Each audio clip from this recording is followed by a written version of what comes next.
Welcome to Tiny Hands Big Dreams here in southern Ecuador. Today, you're going to hang out with me while I up-pot some very overgrown Napa cabbage, and I chat a little bit about what it's like to try to grow a garden and sustain our food needs here in the jungle. Interestingly, it was sort of an idealistic idea we had when we moved here that it's the jungle. Of course it will be easy. Of course we will simply be able to grow food. It is perhaps not that simple. We have struggled with many different things growing in the jungle. It has been incredibly difficult. One of the main things that we have really struggled with is actually the amount of rainfall we get here. While it seems great to have all of this rain, we don't have drought, we really don't have any of those issues, it also means we're having a lot of nutrient washout and simply waterlogged soil. We have a very high clay soil here, and between the two things, it is just really difficult to get things to grow. So part of what we're doing to mitigate that is we're trying to amend our soil for exactly our issues. Now, one thing is we have not done soil tests. We have really no idea what we're doing as far as a starting point with our soil. It would be ideal. I would very much recommend doing that. We did not do that, so we're kind of flying by the seat of our pants here. But one thing we've done, which seems to be helping, is to highly amend our soil with sand. Now, this mix here for up potting, which is basically the same as what we're doing in garden beds, is about 2 parts the best dirt we can find to 1 part sand. Best dirt we can find means it's still high clay. It is not beautiful forest topsoil. We have a limited supply of that and limited access at this point to find that because we're still mostly jungle. So clay, much topsoil as we can find, sand, and a good scoop of compost will kind of kickstart all of your good microorganisms and everything in the soil that you really want. That's good for up potting. That's part of the greenhouse, is keeping the extreme water off of seedlings, and especially like freshly sown seeds. Every time I put it in the garden, it rains, and I'm pretty sure they all wash away. It's like a law of nature here. All right, here's a little overview of our greenhouse, which is pretty rustic and definitely an open greenhouse, but it works well for us for seedlings and anything else that we're letting grow out a bit bigger. So over here, we have some cacao. Those are doing fantastic. That was a bit of an experiment. Let's just throw some in the ground and see what happens, and they've done fantastically. There's some other fruit trees hiding in the back over there that are a pod. I'll do a close-up of those. But those are a pod, and they're a little bit like an ice cream bean, which I think I can throw up a picture of an ice cream bean. But these are a little bit smaller of a pod, but super delicious. It's kind of a fun fruit tree to have. We've got sorghum here, which definitely need to be in the ground, but in a bigger pot, it has managed to flower, and hey, we might get a handful of seeds that then we can grow more, which at this point, we're going to call that a win. Over here, we've got a pile of peppers, still growing, not doing fantastically, but given how little sun we've had, I'm not too disappointed. Our tomatoes, as you can see, have outgrown their space, their stems, their world. Those need to go in the ground the next couple days. That's been one of those life happens moments. So trying to get them bigger before they go out turned into they're way too big. But you know what? That's all right. I still think they'll do just fine. We've got we've got strawberries over here. This is Eli's project mostly. He's got over 30 baby strawberries growing from 2 plants we bought at the market. One's hanging up here with his little baby. The other one's over there. They're doing fantastic. That's just crazy how many we've gotten. We've got some pineapple, cherimoya, we've got mangoes, we've got a whole bunch of other random fruit trees that will eventually go in the ground. So, you know, it's not pretty. I definitely considered Trying to make it look a little nicer before the video, but there's also something to be said for a little bit of reality here. And when life happens, this is sometimes what your greenhouse looks like. You could go and get, in some places, of course, you could buy your soil, which would be probably ideal soil, but it costs money. We don't have the accessibility of that here. There is no option for buying soil, really. The best you can do is buy Obono, which is goat compost, which we have in excess of our own. But you can't really buy soil the way that you can, I know, in the States. You can just buy lovely garden soil. It's not accessible here. It also costs money, and that's just something that you have to consider. So we're trying to amend everything basically with what we have on the land, with what we can get. We did buy the sand for some building projects, so it's there and we're able to just use it for this purpose. And that's kind of the best we can do for right now.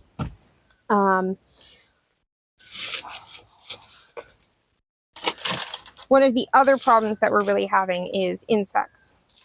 They are abundant in the jungle. We do not have a winter here. There is no killing off of insects in a winter. So the grasshoppers are kind of monumental. They are huge and small. They all do damage. They are everywhere, and they're really hard to get rid of. So we're still kind of sorting that out and struggling through that. One of the things I'm doing is putting garlic skins from peeling garlic around some of the most susceptible plants. I have no idea if that's going to work, but I'm giving it a shot. One of the other things is, because we're losing so much nutrients to the rain, and I don't think that we have very nutrient-dense soil to start with. It's just a guess, but that's what we think. One of the things we're doing, or I'm trying, again, it's all guessing, is adding biochar. You know, I knew about this. It's one of those things you know, but sometimes you forget it in practice. We actually have a bag of it that Eli scooped up from one of our last burn piles. We're like, oh, it'll be great biochar. And then when it came time to use it, I completely forgot we had it. Saw it on a homesteading video, and I'm like, hey, I have that. Wait a minute, I can use that. So looked into that some more, and turns out it should be fantastic at holding on to nutrients and not letting them wash out. Again, not sure if it's going to work for us, but it's not going to hurt, so I gave it a try. Interestingly enough, one of the things that I've noticed the most is how much better certain plants simply do here. Now, we came with a bunch of fancy seeds, of fancy heirloom plants that I love.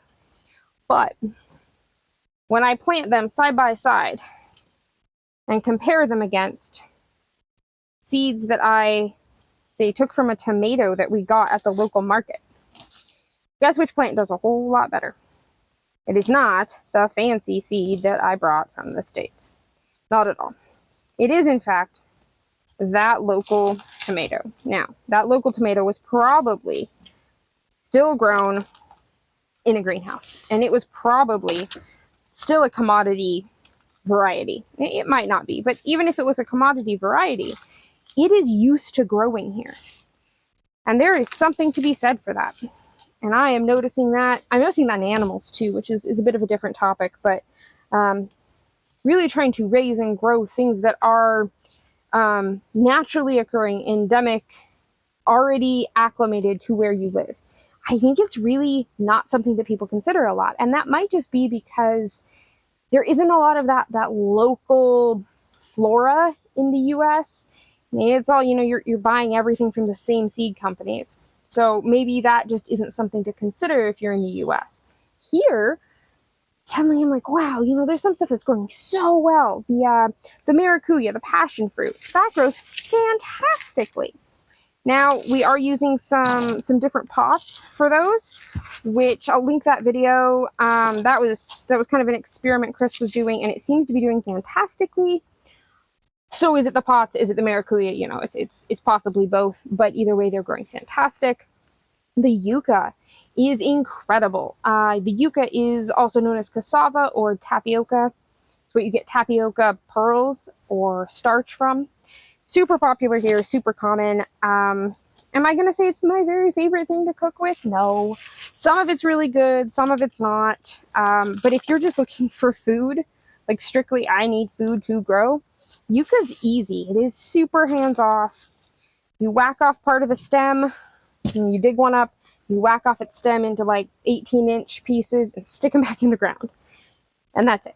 And I have cared for them exactly zero, except to put fencing up to keep the ducks from eating them, and that was it. They're growing. We'll see how the harvest turns out. Chayote. We'll go and look at the chayote vine because it is absolutely awesome. One of my absolute favorite vegetables now. One of the great things we've learned about the chayote is that even when it isn't doing particularly well as a vine, it is still in fact putting out fruit. And then, down at the bottom, it's actually re-sprouting new leaves. And yes, that is a hole into our tent house. Our priorities are clearly the garden at the moment. So down here, it's actually re-sprouting. You can see here, got some new leaves coming in, and flowers. And this is all with absolute minimum of care. We have mostly just stuck them in the ground and let them go. In the future, we will be cutting the very tops off. In fact, I'll go show you one. So this is a little new one that I've put in. It's maybe a couple weeks old. It's already over a foot tall. And when it gets a little bit taller, I'll cut the top off, and hopefully the intention there is that it will then branch off, and instead of one long vine, we will get a little less length and height on the vine and a little bit better production. But it's kind of amazing how it just keeps going no matter what. The only peppers that I have had absolute success with are the local, I couldn't begin to tell you their name, peppers. They're great. We love them. They're local. They're growing well. Same with the tomatoes. Same with everything that's local. The cacao that we have in the greenhouse is going so well, and we've done very little to it. We're fertilizing all those things a little less, and they're doing better. So it's an interesting point. It's just something I never considered coming from the US, coming from somewhere where everybody's basically buying from a certain number of seed companies. Maybe they're saving their own seeds, maybe not.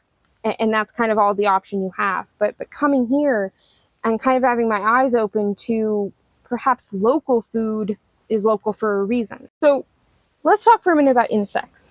It was funny. We actually got a comment on another video a few days ago about, I mean, you guys are always swatting at bugs.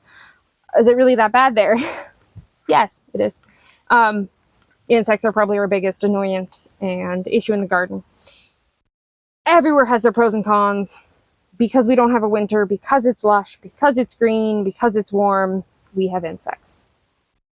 I learned a trick back in Tennessee because we had crazy grasshoppers there as well.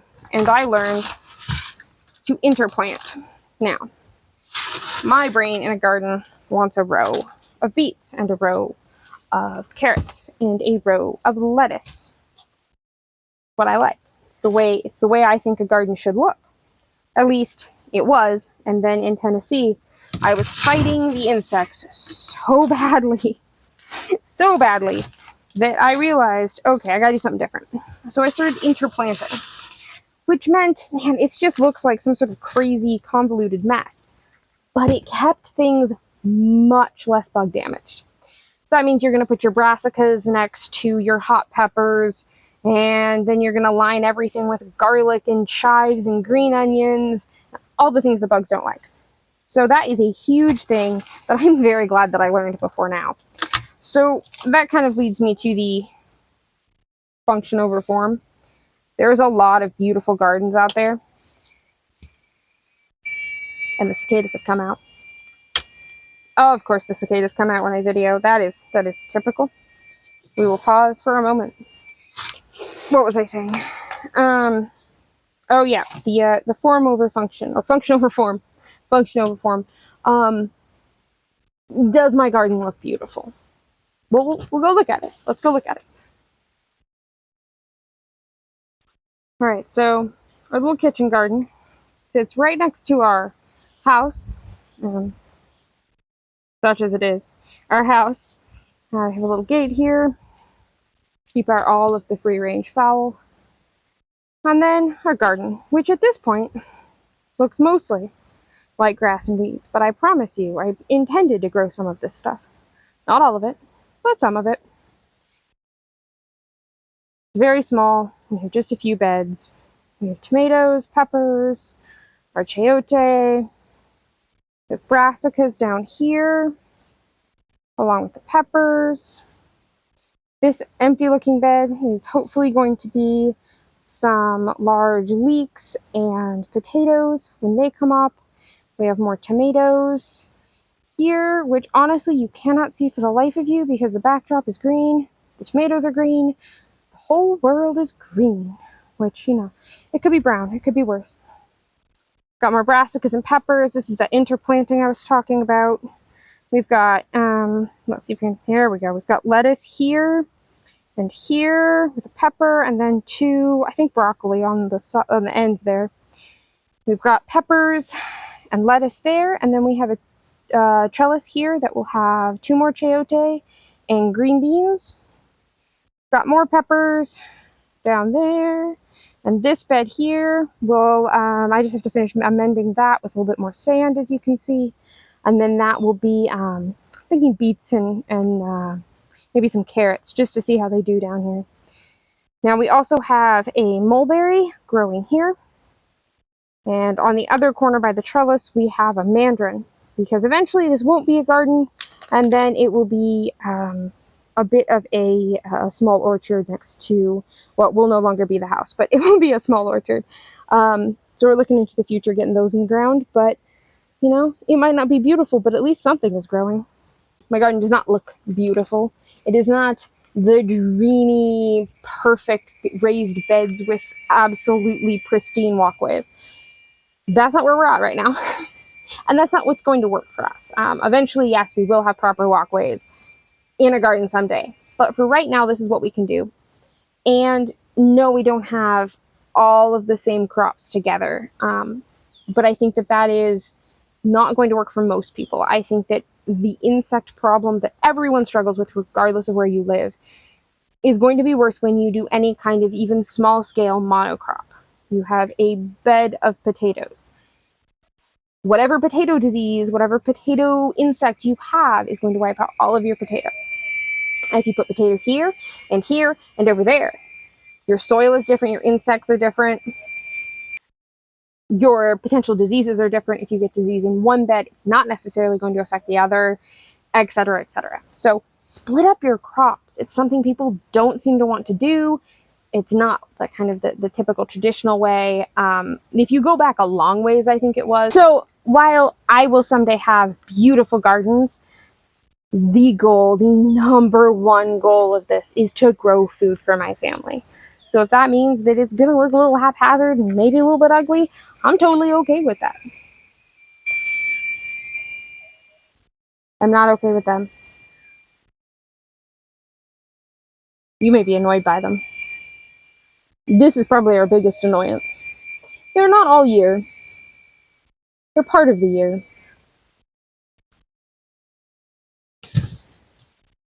Now, the other thing that we've had to sort of come to terms with is that we are no longer able to be absolute purists when it comes to being organic. The goal in living the way that we do, in growing our food and raising our food and everything that we do, is to live a very chemical-free life, a very organic life, a very holistic and natural way of living. That being said, we are never going to be able to grow enough food for ourselves if we're having to share with all of the grasshoppers. So we are having to accept that we're going to be using some not completely organic solutions. Now we'll do that intelligently, safely, and carefully to mitigate any kind of risks to ourselves, the earth, our animals. And you know, I mean, I guess there's a little bit of embarrassment talking about that we're not 100% organic right now. But I think that more and more people if they're being honest with themselves, are probably not capable of being incredibly purist about that when they're building a garden. It will take time for us to get to the point where we kind of knock down the grasshopper population and be able to actually grow completely organically and holistically. Just like it takes time to film every video because the bugs hate me. I'm not sure how much of this I'm leaving in, but I've got to leave in some of it because this is life. So it will take us time to get to that point of being able to grow everything truly organically and holistically. We'll get there, we will, but it's going to take time, and we need food now. And that is something that I think if we're all a little bit more honest about, the beautiful, the no-till beds and the fully organic and all of these beautiful things we see, it's wonderful, and it is a fantastic goal to reach towards. But my goodness, how realistic is it for those of us who are like, I need to feed my family. That's it. I got to feed my family. So, do I feed my family something that I have grown and touched and known and understood everything that went into it, good and bad? Or do I feed my family something completely unknown? I know nothing about its quality, its safety. And that's a balance, and we're leaning towards doing what we need to do here safely, carefully, and intentionally to be able to grow food for ourselves. So there is no black and white. There is no right and wrong when it comes to gardening. When it comes to most things, but specifically gardening, you're going to have hurdles and issues and problems, and you're going to have to problem solve. You're going to have to sometimes do things you don't love to be able to get to the end results you need. So it's an interesting struggle we didn't expect to have. And I'd like to be able to show, oh, we have this beautiful garden and it's so successful. We've been here a year and we've grown all of our own food. One day, maybe. Not this day. This day, I am up potting, bug-eaten, vastly overgrown. Didn't know there were this many in that pot. Napa cabbages. Will they make it to adulthood? To be able to actually produce a single cabbage. Maybe one, maybe two, maybe none.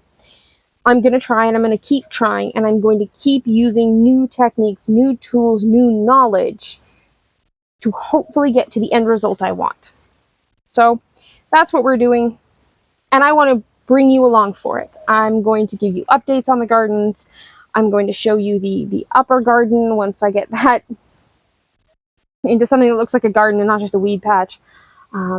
Eventually, we'll show you our big production garden, and I have dreams of a potager cottage garden near our final house. There are garden dreams for decades. But I want to show you the beginning and how absolutely imperfect it can be. If you like this video, if you like our videos, give it a like, share our channel, subscribe. We really appreciate it. It helps us out so much, and it lets us continue to put out videos. So that's a little bit of a garden update for now, and I'll keep you updated. I'll see you next time.